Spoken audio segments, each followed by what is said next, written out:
We just had a parent meeting in which parents were asking, oh, do we have access to IXL over the summer? And that is, that question in itself, I think, represents what it can have for students. Voices College-Bound Language Academy is a kindergarten through 8th grade dual language school. We have a direct instruction model in which teachers are doing a think aloud around the skill, the concept, or the process.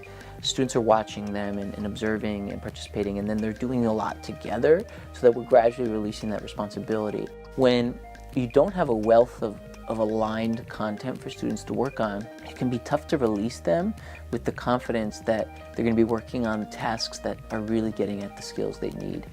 You know where you want students to get, but how do you create the right tasks, the right questions that will get students doing the thinking that's aligned to that objective, and then also giving you data on how they're doing with that. Data matters to Voices in that it allows us to constantly keep a temperature on how students are doing. We analyze data on a daily basis. Typically in the past, students would do 7 problems on some paper-based worksheet. And yes, we'd have data, but the amount of time and the amount of energy and effort needed to put into that to be able to get that data and therefore react was a lot.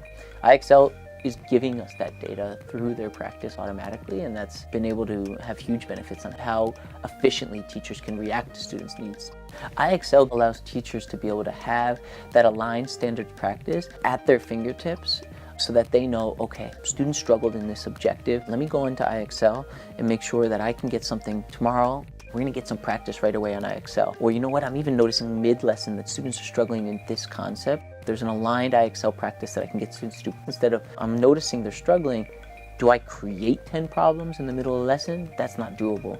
But IXL has that bank that's perfectly aligned to the objectives, which are aligned to the standards that teachers are supposed to be teaching at.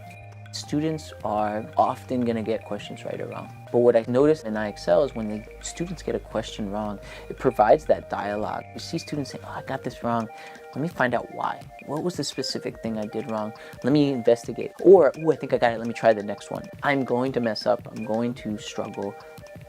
But what am I going to do next?